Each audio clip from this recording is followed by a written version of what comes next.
एक मित्र ने पूछा है, महावीर रास्ते से गुजरते हैं और किसी प्राणी की हत्या हो रही हो तो महावीर क्या करेंगे?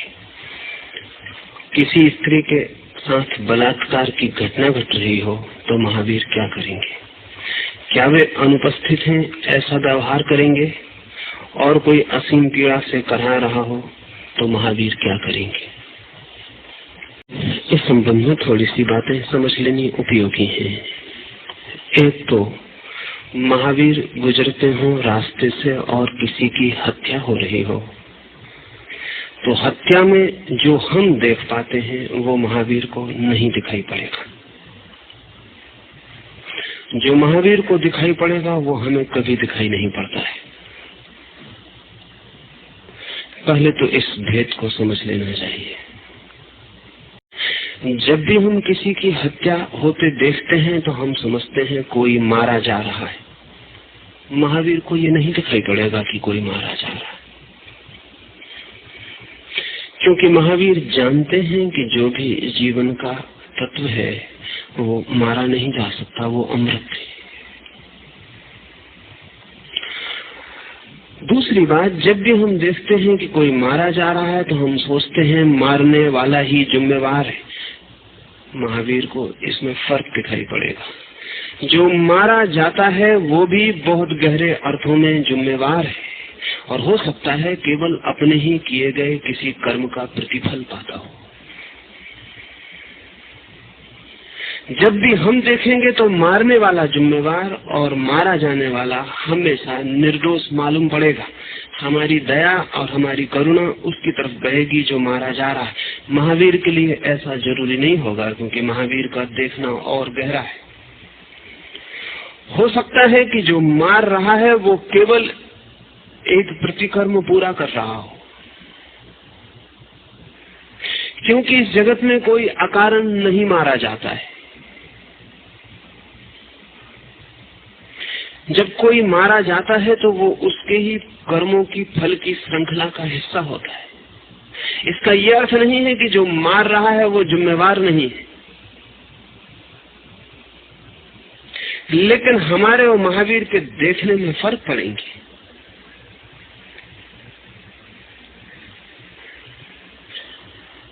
जब भी हम देखते हैं कोई मारा जा रहा है तो हम सोचते हैं निश्चित ही पाप हो रहा है, निश्चित ही बुरा हो रहा है, क्योंकि हमारी दृष्टि बहुत सीमित है।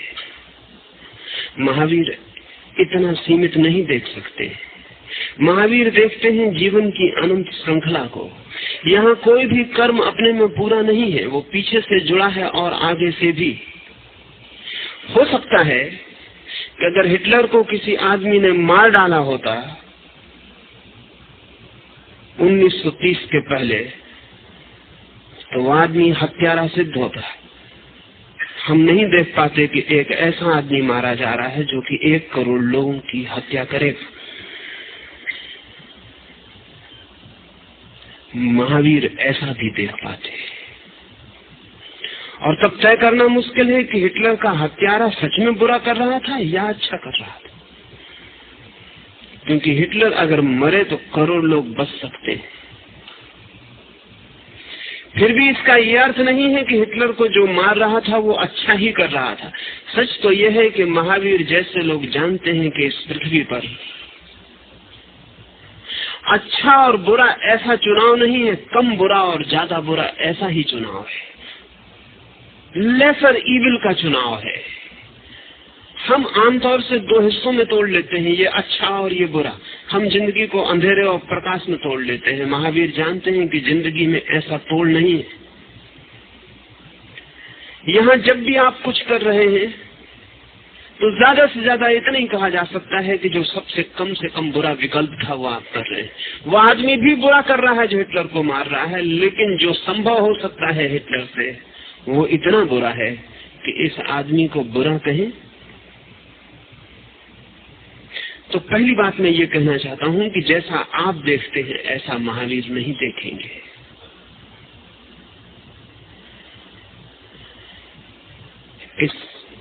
इस देखने में ये बात भी जोड़ लेनी जरूरी है कि महावीर जानते हैं कि इस जीवन में 24 घंटे अनेक तरह की हत्या हो ही रही है।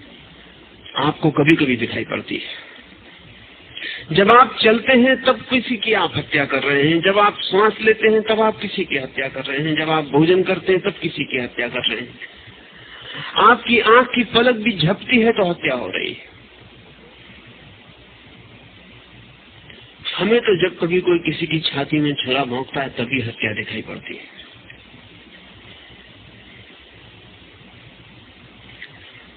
महावीर देखते हैं कि जीवन की जो व्यवस्था है वो हिंसा पर ही खड़ी है। यहाँ 24 घंटे प्रतिपल हत्या ही हो रही है। एक मित्र मेरे पास आए थे, वो कह रहे थे कि महावीर जहाँ चलते थे वहाँ अनेक अनेक मीलों तक अगर लोग बीमार होते तो तत्काल ठीक हो जाते थे। मेरा मन हुआ उनसे कहूं कि शायद उन्हें बीमारी के पूरे रहस्यों का पता नहीं, क्योंकि जब आप बीमार होते हैं तो आप तो बीमार होते हैं लेकिन अनेक कीटाणु आपके भीतर जीवन पाते हैं। अगर महावीर के आने से आप ठीक हो जाएंगे तो अनेक कीटाणु मर जाएंगे तत्काल। तो महावीर इस झंझट में न पड़ेंगे, ध्यान रखना, क्योंकि आप कुछ विशिष्ट है ऐसा महावीर नहीं मानते हैं। यहाँ प्रत्येक प्राण का मूल्य बराबर है, प्राण का मूल्य है। और आप अकेले बीमार होते हैं तो करोड़ों जीवन आपके भीतर पनपते हैं और स्वस्थ होते हैं। तो आप अगर सोचते हो कि महावीर कृपा करके और आपको ठीक कर दें, तो ऐसी कृपा महावीर को करनी बहुत मुश्किल होगी, क्योंकि आपके ठीक होने में करोड़ों का नष्ट होना निहित, और आप इतने मूल्यवान नहीं है जितना आप सोचते हैं। क्योंकि वे जो करोड़ों आपके भीतर जी रहे हैं वे भी प्रत्येक अपने को इतना ही मूल्यवान समझता है। आपका उनको पता भी नहीं है। आपके शरीर में जब कोई रोग के कीटाणु पलते हैं तो उनको पता भी नहीं है कि आप भी हैं, आप सिर्फ उनका भोजन है। तो जैसा हम देखते हैं हत्या को, उतना सरल सवाल महावीर के लिए नहीं, जटिल है ज्यादा। महावीर के लिए जीवेशना ही हिंसा है, हत्या है। वो किसकी जीवेशना है इससे कोई सवाल नहीं उठता। कौन जीना चाहता है वो हत्या करेगा। ऐसा भी नहीं है कि जो जीवेशना छोड़ देता है उससे भी हत्या बंद हो जाएगी। जब तक वो जिएगा तब तक हत्या उससे भी चलेगी। हाँ, इतना महावीर कहते हैं उसका संबंध विच्छिन्न हो गया। जीवेशना के कारण उसका संबंध था। महावीर भी ज्ञान के बाद 40 वर्ष जीवित रहे। उन 40 वर्षों में महावीर भी चलेंगे तो कोई मरेगा, उठेंगे तो कोई मरेगा। यद्यपि महावीर इतने संयम में जीते हैं कि न्यूनतम जो संभव हो तो रात एक ही करवट सोते हैं, दूसरी करवट नहीं लेते। इससे कम करना मुश्किल है। एक ही करवट रात को गुजार देते हैं, क्योंकि दूसरी करवट लेते हैं तो फिर कुछ जीवन मरेंगे। धीमे श्वास लेते हैं, कम से कम जीवन का ह्रास हो, लेकिन श्वास तो लेनी ही पड़ेगी। हम कह सकते हैं तो खून के मर क्यों नहीं जाते हैं, अपने को समाप्त कर दें। लेकिन जब अपने को समाप्त करेंगे तो एक आदमी के शरीर में 7 करोड़ जीवन पलते हैं, साधारण स्वस्थ आदमी के, अस्वस्थ के तो और ज्यादा। तो महावीर एक पहाड़ से अपने को खून के मारते हैं तब 7 करोड़ को सांस मारते हैं। जहर पी ले तो भी 7 करोड़ को सांस मारते हैं।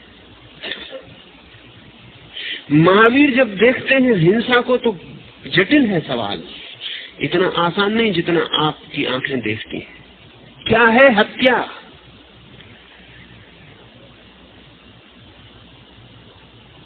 कौन सी चीज हत्या है? महावीर के देखे तो जीवन को जीने की कोशिश में ही हत्या है, और जीवन को जीने में हत्या है। हत्या प्रतिपल चल रही है, और प्रत्येक जीना चाहता है, इसलिए उसे जब उस पर हमला होता है तब उसे लगता है हत्या हो रही, बाकी समय हत्या नहीं होती। अगर जंगल में आप जाके शेर का शिकार करते हैं तो वो खेल है, और शिकार शेर आपका करे तब शिकार नहीं कहलाता, वो तब वो हत्या है। तब वो जंगली जानवर है और आप बहुत सभ्य जानवर है। और मजा ये है कि शेर आपको कभी नहीं मारेगा जब तक उसको भूख न लगी हो, और आप तभी उसको मारेंगे जब आपको भूख न लगी हो, पेट भरा हो। कोई भूखे आदमी जंगल में शिकार करने नहीं जाते हैं। जिनको ज्यादा भोजन मिल गया है, जिनको अब पचाने का उपाय नहीं दिखाई पड़ता है, वो शिकार करने चले जाते हैं। शेर तो तभी मारता है जब भूखा हो, अनिवार्यता हो। मैंने सुना है कि एक सर्कस में एक नया प्रदर्शन शुरू किया था। एक भेड़ को और एक शेर को एक ही कटघरे में रखने का, मैत्री का। लोग बड़े खुश होते थे, देख के चमत्कृत होते थे कि शेर और भेड़ गले मिला के बैठे हुए। जैनी देखते तो बहुत ही खुश होते, वो भी अपने चित्र बनाए बैठे हुए हैं, शेर और गाय को साथ बिठाला हुआ है। लेकिन एक आदमी थोड़ा चकित हुआ क्योंकि ये बड़ा कठिन मामला है। तो उसने जाके मैनेजर को पूछा कि है तो प्रदर्शन बहुत अद्भुत, लेकिन इसमें कभी झंझट नहीं आती? उसने कहा कोई ज्यादा झंझट नहीं आती। फिर भी उन्होंने कहा कि शेर और भेड़ का साथ साथ रहना, इसमें कभी उपद्रव नहीं होता? उस मैनेजर में कभी उपद्रव नहीं होता, सिर्फ हमें रोज एक नई भेड़ बदलनी पड़ती, और कोई दिक्कत नहीं है, बाकी सब ठीक चलता है। और जब शेर भूखा नहीं रहता तब दोस्ती ठीक है, फिर कोई झंझट नहीं है, फिर वो दोस्ती चलती। जब भूखा होता तब वो खा जाता है, दूसरे दिन हम दूसरी बदल देते हैं। ये प्रदर्शन में कोई इससे बाधा नहीं पड़ती। शेर भी भेड़ को हमला नहीं करता जब भूखा ना हो। गैर अनिवार्य हिंसा कोई जानवर नहीं करता सिवाय आदमी को छोड़कर।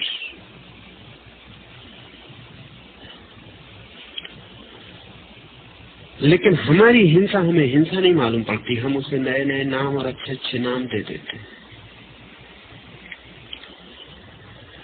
आदमी की हिंसा ना हो, फिर आदमी के साथ भी सवाल नहीं है, उसमें भी हम विभाजन करते हैं। हमारे निकट जो जितना पड़ता है उसकी हत्या हमें उतनी ज्यादा मालूम पड़ती। अगर पाकिस्तानी मर रहा है तो ठीक है, हिंदुस्तानी मर रहा हो तो तकलीफ होती।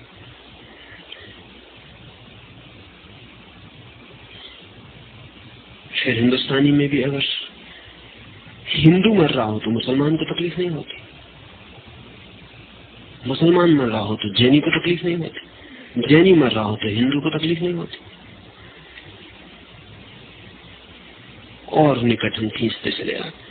दिगंबर मर रहा हो तो श्वेतांबर को कोई तकलीफ नहीं होती, श्वेतांबर मर रहा हो तो दिगंबर को कोई तकलीफ नहीं होती। फिर और हम नीचे निकल आते हैं और गच्छ। फिर आपके परिवार का कोई मर रहा हो तो तकलीफ होती है, दूसरे का कोई परिवार का मर रहा हो तो सहानुभूति दिखाई जाती है, होती तक नहीं। फिर वहां भी अगर आपके ही ऊपर सवाल आ जाए कि आप बचो कि आपके पिता बचे, तो पिता को मरना पड़ेगा।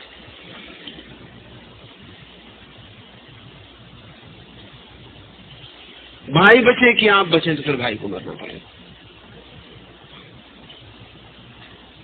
फिर इसमें भी हिसाब है, अगर आपका सिर बचे कि पैर बचे तो पैर को कटना पड़ेगा।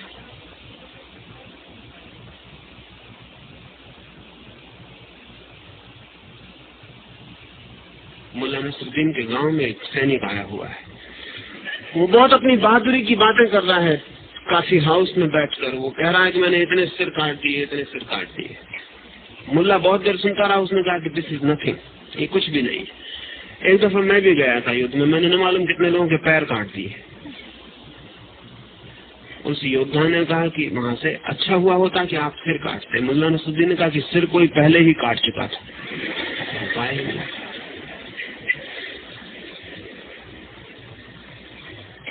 न मालूम कितनों के पैर काट के हम घर आ गए, कोई जरा सी खरोंच भी नहीं लगी। तुम तो काफी पिटे पिटे मालूम पड़ते हो। तो आपको इकोनॉमी वहां भी करनी पड़ेगी। अगर सिर और पैर का सवाल आपके कटने का उठे तो पैर को कटवा डालिएगा, क्या करिएगा। मैं हूं केंद्र सारे जगत का, अपने को बचाने को मैं सारे जगत को दांव पे लगा सकता हूं। यही हिंसा है, यही हत्या है। महावीर इतना व्यापक देखते हैं उस पर्सपेक्टिव में, उस परिप्रेक्ष्य में आपको जो हत्या दिखाई पड़ रही वो महावीर को दिखाई पड़ेगी, ऐसी ही दिखाई पड़ेगी। इतना तो तय है कि ऐसी दिखाई नहीं पड़ेगी। और ये तो साफ ही है कि आपको वैसी नहीं दिखाई पड़ सकती जैसी महावीर को दिखाई पड़ेगी। इसलिए महावीर के लिए प्रश्न बहुत जटिल है। किसको आप बलात्कार कहते हैं? रास्ते पर बलात्कार हो रहा, किसको आप बलात्कार कहते हैं? पृथ्वी पर 100 में 99 मौके पर बलात्कार ही हो रहा है, लेकिन किसको आप बलात्कार कहते हैं? पति करता है तो बलात्कार नहीं होता है, लेकिन अगर पत्नी की इच्छा ना हो तो पति का किया हुआ भी बलात्कार है। तो कितनी पत्नियों की इच्छा है, कभी पत्नियों ने पूछा है? बलात्कार का अर्थ क्या है? कानून ने संज्ञा दे दी कि ये बलात्कार नहीं है तो बलात्कार नहीं है। समाज ने सेंक्शन दे दिया तो फिर बलात्कार नहीं है। बलात्कार है क्या? दूसरे की इच्छा के बिना कुछ करना ही बलात्कार है।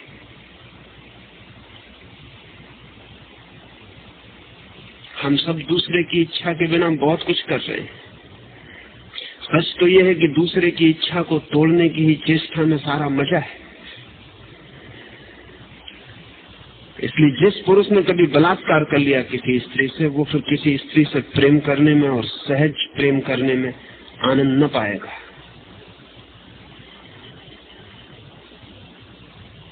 क्योंकि जद्दोजहद से, जबरदस्ती से वो जो अहंकार की तृप्ति होती है वो सहज नहीं होती।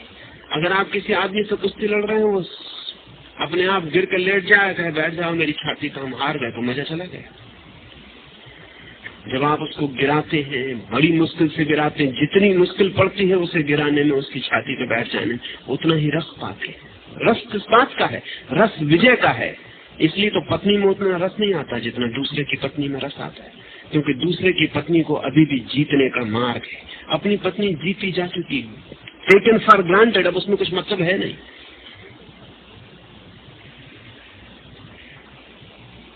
रस क्या है? रस इस बात का है कि मैं कितनी विजय के झंडे गाड़ दूं, चाहे वो कोई भी आयाम हो, चाहे काम वासना हो, चाहे धन हो, चाहे पद हो।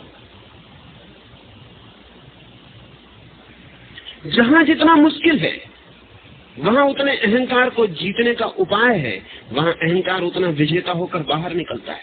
अगर महावीर से हम पूछें, गहरे में हम समझे, तो जहां जहां अहंकार चेष्टा करता है वहीं वहीं बलात्कार हो जाता है। वो बलात्कार अनेक रूपों में।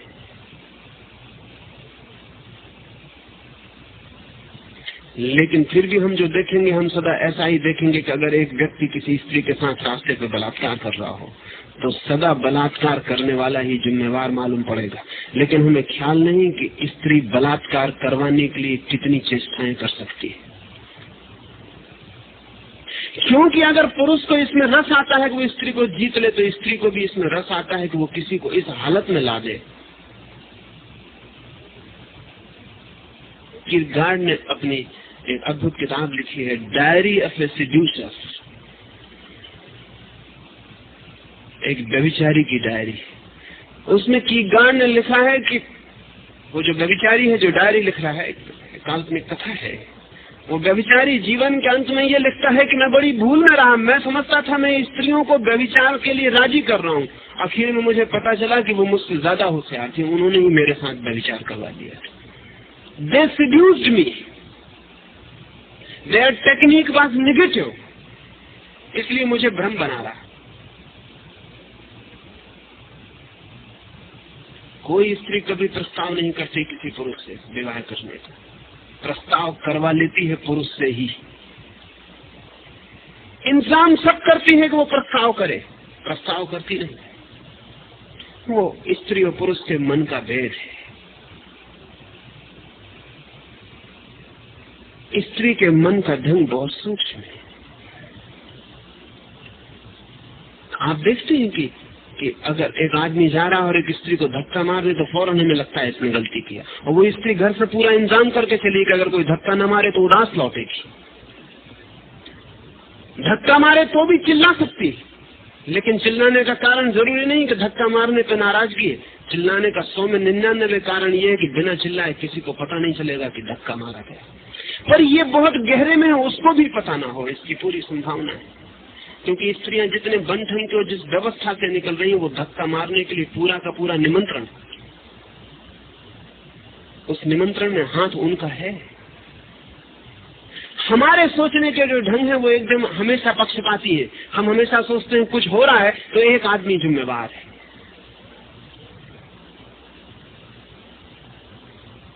हमें ख्याल ही नहीं आता कि इस जगत में जिम्मेवारी इतनी आसान नहीं, ज्यादा उलझी हुई है।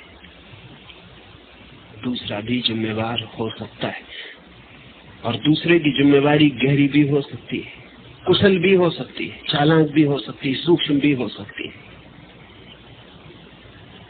महावीर जब देखेंगे तो पूरा देखेंगे और उस पूरे देखने में हमारे देखने में फर्क पड़ेगा। महावीर का जो विजन है वो टोटल होगा। अब दूसरी बात यह है कि महावीर कुछ करेंगे कि नहीं, भला अलग देखेंगे, ये भी समझ लिया जाए। कुछ करेंगे कि नहीं, तो मैं आपसे कहना चाहता हूँ महावीर कुछ ना करेंगे, जो होगा उसे हो जाने देंगे। इस फर्क को समझ लें। आप रास्ते से गुजर रहे हैं और किसी की हत्या हो रही तो आप खड़े होकर सोचेंगे कि क्या करूं, करूं कि ना करूं। आदमी ताकतवर है कि कमजोर दिखता है, करूंगा तो फल क्या होंगे, किसी मिनिस्टर का रिश्तेदार तो नहीं है, करके उल्टा मैं तो ना फंसूंगा। आप 25 बातें सोचेंगे तब करेंगे। महावीर से कुछ होगा, सोचेंगे वो नहीं। सोचना वक्त बीते जा चुका। जिस दिन सोचना गया उसी दिन वे महावीर हुए। विचार अब नहीं चलता। विचार हमेशा पार्शियल होता है, टोटल विजन होता है। विचार हमेशा पक्षपाती होता है, दृष्टि दर्शन पूर्ण होता है। महावीर को एक स्थिति दर्शन में दिखाई पड़ेगी, फिर जो हो जाएगा वो हो जाएगा। महावीर लौट के भी नहीं सोचेंगे कि मैंने क्या किया, क्योंकि उन्होंने कुछ किया नहीं। इसलिए महावीर कहते हैं पूर्ण कर्म का बंधन नहीं बनता, टोटल एक्ट, कोई बंधन नहीं लाता। कुछ उनसे होगा कि नहीं होगा, लेकिन इसे हम प्रिडिक्ट नहीं कर सकते, इसे हम कह नहीं सकते कि वो क्या करेंगे। महावीर भी नहीं कह सकते पहले से कि मैं क्या करूंगा। उस सिचुएशन में, उस स्थिति में महावीर से क्या होगा, इसके लिए कोई प्रेडिक्शन, कोई ज्योतिषी नहीं बता सकता।